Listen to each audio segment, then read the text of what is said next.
हिंदुस्तान के शेरों के सामने एक दफा फिर पाकिस्तानी बनेंगे चुनौती। एशिया कप का सबसे बड़ा मैच 2 सितंबर को कैंडी में होगा और आज इस वीडियो में दोनों ही टीमों की फाइनल प्लेइंग 11 को कंपेयर करेंगे। 22 अलग अलग आंकड़ों और स्टैट्स के आधार पर दोनों ही टीमों को नापेंगे, तोलेंगे और जानेंगे भाई इस वीडियो के एंड में कि किसकी प्लेइंग 11 ज्यादा खतरनाक है।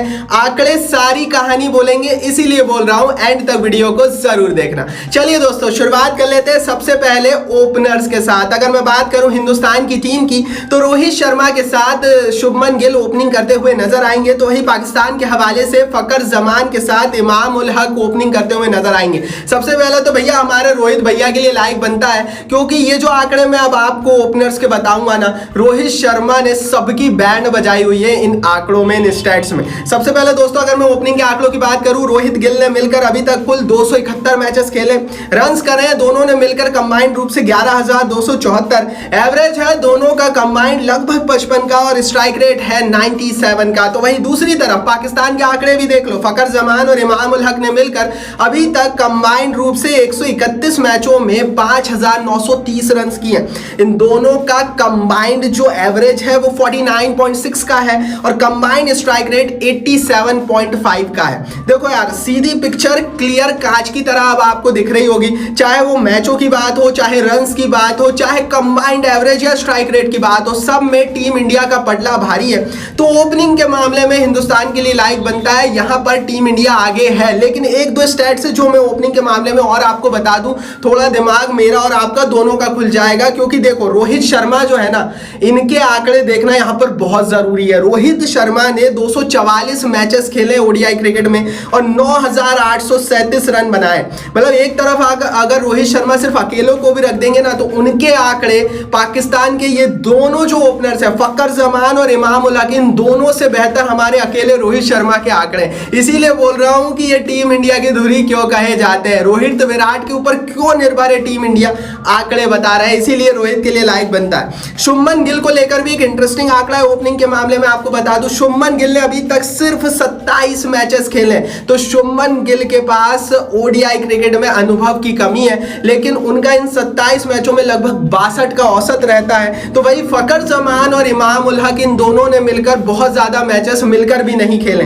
तो ये ओपनिंग के आंकड़े हमें क्या बताते हैं? ओपनिंग के आंकड़े हमारी आंखें खोल देते हैं। बहुत सारी बातें सुन ली, पाकिस्तान से कई लोग बहुत बड़ी बड़ी बात कर चुके हैं कि हिंदुस्तान की टीम उतनी मजबूत नहीं है, उतनी बेहतर नहीं है, लेकिन ये आंकड़े हमें क्लियर कट बताते हैं कि ओपनिंग के मामले में तो बैंड बज रही है भैया पाकिस्तान की। तो यहां पर हिंदुस्तान आगे। चलिए दोस्तों आगे बढ़ते हैं, मिडिल ऑर्डर की बात करते हैं, लेकिन उससे पहले चैनल को फटाफट सब्सक्राइब कर लो। चाहे एशिया कप हो, चाहे आईपीएल हो, चाहे वर्ल्ड कप हो, तमाम खबरें, रिपोर्ट, न्यूज, फैक्ट सबसे पहले हम दे रहे हैं। सब्सक्राइब का बटन नीचे नहीं हिट किया है ना, तो आपको मजा आ जाएगा, फटाफट सब्सक्राइब कर लो और बेल आइकन दबा लो, क्योंकि एशिया कप की ऐसी कवरेज, ऐसे आंकड़े, ऐसे फैक्ट और कहीं नहीं मिलेंगे। चलिए दोस्तों आगे बढ़ते हैं, मिडिल ऑर्डर को थोड़ा सा और जांच लेते हैं, परख लेते हैं, क्योंकि मिडिल ऑर्डर हमेशा से ही एक मिडिल मॉडल रहा है हिंदुस्तान के लिए। और पिछले कई दिनों में जितनी भी आईसीसी ट्रॉफीज हुई है, एसीसी टूर्नामेंट्स हुए, उसमें भारत का मिडिल ऑर्डर कमजोर रहा है। पर क्या अभी भी ऐसी स्थिति है? देख लेते हैं। हिंदुस्तान के मिडिल ऑर्डर में उतरेंगे Virat Kohli, Shreyas Iyer, KL Rahul number 3, number 4 और नंबर 5 पर।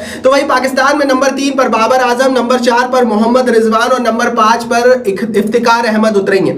जो पिछले साल T20 वर्ल्ड कप हुआ था उसमें हमने देखा था बाबर आजम और मोहम्मद रिजवान जो है वो ओपनिंग स्लॉट में उतरे थे, लेकिन ओडीआई क्रिकेट में ये दोनों ही नंबर 3, नंबर 4 मतलब पाकिस्तान का मिडिल ऑर्डर संभालते हैं। अब फटाफट आंकड़े देख लेते हैं दोस्तों, क्योंकि इन्हीं का सबको इंतजार है। तो भैया हमारे मिडिल ऑर्डर ने, इन तीनों ने मिलकर अभी तक कुल 371 मैचों में 16,515 रन किए।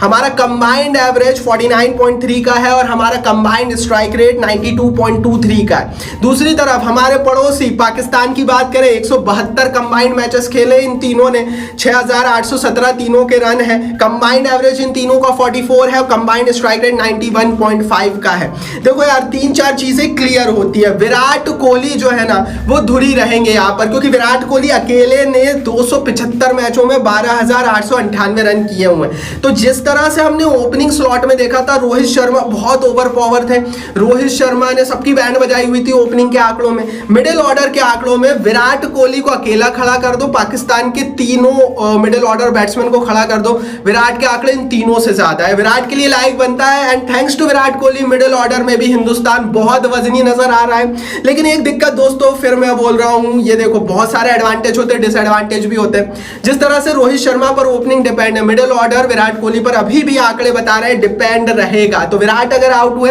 इंडिया के लिए फिर टेंशन वाली बात होगी, फिर पाकिस्तान हमारी बराबरी पर आकर खड़ा हो जाएगा। लेकिन जब तक विराट फील्ड पर है ना, इनकी बैंड पाकिस्तानियों की बस्ती रहेगी। दोस्तों इफ्तिकार अहमद को लेकर भी मिडिल ऑर्डर में एक इंटरेस्टिंग आंकड़ा है। जो इफ्तिकार अहमद है वो ऑलराउंडर है और उन्होंने अभी तक सिर्फ 13 मैचों का अनुभव लिया हुआ है। मतलब अनुभव के मामले में पाकिस्तान का जो मिडिल ऑर्डर बहुत कमजोर नजर आ रहा है। एंड जो कंपैरिजन है वो क्लियर कट बता रहा है कि जिस तरह से ओपनिंग में हम आगे थे, मिडिल ऑर्डर में भी पाकिस्तान की बैंड बज रही है और आंकड़े यही बोल रहे हैं कि मिडिल ऑर्डर में भी हिंदुस्तान का वजन काफी रहने वाला है। यार देखो, मिडिल ऑर्डर और ओपनर्स के लिए लाइक जरूर बनता है। अभी तक हिंदुस्तान के लिए लाइक नहीं किया है, कर देना लाइक का बटन नीचे, और टेलीग्राम पर जरूर फॉलो कर लो। मैंने टेलीग्राम की लिंक नीचे डिस्क्रिप्शन बॉक्स में डाली हुई है। पूरे एशिया कप में आपको चाहे वो फैंटेसी टीम हो, चाहे न्यूज हो, चाहे अंदर की अपडेट हो, प्लेयर्स की इंजरी रिपोर्ट हो, अपडेट्स हो, सबसे पहले हम वहीं पर अपडेट करेंगे। Link is in the description box. देर मत करना, आपको मजा आ जाएगा। फटाफट जाओ टेलीग्राम पर, परिवार का हिस्सा फ्री में बन जाओ। चलिए दोस्तों, मिडिल ऑर्डर के बाद अब लोअर ऑर्डर को कंपेयर करते हैं। लोअर ऑर्डर नंबर 6, नंबर 7 की पोजीशन, ये वो पोजीशन होती है जहां पर अमूमन फिनिशर्स उतरते हैं, ऑलराउंडर्स उतरते हैं। हिंदुस्तान के हवाले से हार्दिक पांड्या नंबर 6 और नंबर 7 पर रविंद्र जडेजा उतरेंगे। तो वहीं पाकिस्तान में फहीम अशरफ और शादाब खान नंबर 6 और नंबर 7 पर उतरेंगे। अब आंकड़े देख लेते हैं, क्योंकि आंकड़े सारी कहानी क्लियर कट यहां भी बोल रहे हैं। हिंदुस्तान के लोअर ऑर्डर ने, हमारे इन दोनों फिनिशर्स ने, पांड्या और जड्डू ने मिलकर अभी तक कुल 254 मैचों में 267 विकेट निकाले हैं। रन्स 4270 किए हैं दोनों ने मिलकर, और बल्लेबाजी करते समय इन दोनों का जो स्ट्राइक रेट है वो 98 के करीब पहुंच जाता है। देखो यार, ये आंकड़े देखना और स्ट्राइक रेट देखना। ओडीआई क्रिकेट में 100 का स्ट्राइक रेट फिनिशर्स का होना इंपॉर्टेंट है और ये बहुत अच्छा स्ट्राइक रेट माना जाता है।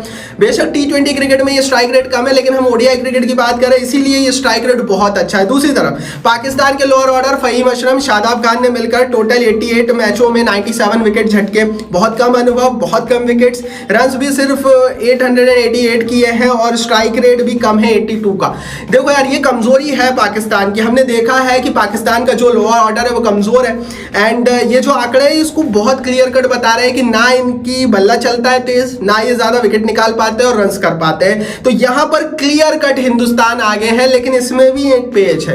रविंद्र जडेजा जो हमारे हैं ना, उनके आंकड़े उठा लो आप और इन दोनों के, पाकिस्तानियों के आंकड़े उठा लो। रविंद्र जडेजा के आंकड़े इन दोनों से बेहतर है। तो यहां पर रविंद्र जडेजा हाईली एक्सपीरियंस्ड है, हाईली उन्होंने ज्यादा रन्स करे हैं, विकेट्स ज्यादा लिए हैं। And that's why Pakistan Jadeja से डरना चाहिए थोड़ा सा, और पांड्या तो फॉर्म में रहते ही हैं। तो यार टेक अवेज और रिजल्ट यही निकला है लोअर ऑर्डर का कि यहां भी हिंदुस्तान बहुत आगे है। और लोअर ऑर्डर्स की बात करें, ऑलराउंडर्स की बात करें स्पेशली, या फिनिशर्स की बात करें, ये जो पोजीशंस रहेगी यहां पर पाकिस्तान की थोड़ी सी ज्यादा बैंड बचने वाली है। तो पाकिस्तान के आंकड़े फिर भी बल्लेबाजी में, ओपनर्स मिडिल ऑर्डर में फिर भी ठीक थे, यहां पाकिस्तान के आंकड़े और बुरे हो जाते हैं। लेकिन अब सबसे महत्वपूर्ण चीज, और हर पाकिस्तानी यही बोलेगा कि यार बॉलर्स के आंकड़े बताओ, यहां तो हम आगे हैं। तो पाकिस्तानी जितने भी अगर वीडियोस देख रहे हैं, गेंदबाजी के भी आंकड़े देख लो। और भाई मैं मन से आंकड़े नहीं बोल रहा हूं, ये आंकड़े ESPN क्रिकेट इन्फो पे है, ICC की वेबसाइट्स पे, वहीं से हम ये सारे कंबाइंड आंकड़े लेकर आए, कहीं हवा से हमने तैयार नहीं की। गेंदबाजी में दोस्तों हिंदुस्तान के हवाले से शार्दुल ठाकुर, कुलदीप यादव, जसप्रीत बुमराह और मोहम्मद सिराज गेंदबाजी करते हुए नजर आएंगे। तो वही पाकिस्तान में उसामा मीर, शाहिनशाह अफरीदी, हारिस रऊफ और नसीम शाह गेंदबाजी करते हुए नजर आएंगे। गेंदबाजी के आंकड़े क्लियर कट बता देंगे कि क्या स्थिति है। अगर मैं बात करूं दोस्तों हमारे चारों गेंदबाजों की, तो इन्होंने चारों ने मिलकर कंबाइंड रूप से 218 मैचेस का अनुभव लिया हुआ है, 373 विकेट्स लिए हुए हैं और इकोनॉमी रेट 5.12 का। दूसरी तरफ पाकिस्तान के इन चारों गेंदबाजों ने अभी तक कुल 76 मैचेस किए हुए हैं, अनुभव बहुत कम, विकेट सिर्फ 150 लिए हैं, विकेट्स भी कम लिए हैं और इकोनॉमी रेट हिंदुस्तान के बराबर ही है। यहां से दोस्तों एक चीज देखने वाली और है कि पाकिस्तान का जो पर मैच एवरेज विकेट टेकिंग रहता है वो रहता है लगभग 7.8 का। मतलब ये इनके जो पाकिस्तान के जो चारों गेंदबाज है ये हर मैच में औसतन 8 विकेट निकालते हैं, तो वही हिंदुस्तान के जो गेंदबाज हैं वो औसतन 7 विकेट निकालते हैं। थोड़े से आंकड़े मुझे जो लगता है ना टेक अवे जो निकले हैं वो यही है कि थोड़े से आंकड़े सेम ही है। मुझे यहाँ पर टाई लगता है क्योंकि इकोनॉमी रेट भी सेम है, हर मैच में पाकिस्तान के थोड़े से गेंदबाज पर मैच ज्यादा विकेट निकाल रहे हैं, मैचों का अनुभव हिंदुस्तान के पास ज्यादा है, विकेट्स लेने की क्षमता हिंदुस्तान के पास ज्यादा है। तो कुल मिलाकर गेंदबाजी के आंकड़े पाकिस्तान को बहुत ज्यादा एज नहीं देते और इवन हिंदुस्तान ही हल्का सा आगे है। मेरे हिसाब से गेंदबाजी के आंकड़े में दोनों बराबर पर ही बैठे हुए हैं और इवन ये कहूं तो हिंदुस्तान थोड़ा सा आगे रहेगा क्योंकि एक्सपीरियंस हिंदुस्तान के पास ज्यादा है, लेकिन मैंने अभी दोनों को बराबर ही रखा है। अगर मैं गेंदबाजी के आंकड़ों की बात करूं तो गेंदबाजी के आंकड़े क्लियर करते हैं कि भैया हिंदुस्तान और पाकिस्तान दोनों बराबर ही पर बैठे। इनके जो फॉर्मर प्लेयर्स थे पाकिस्तान के लगातार बोल रहे थे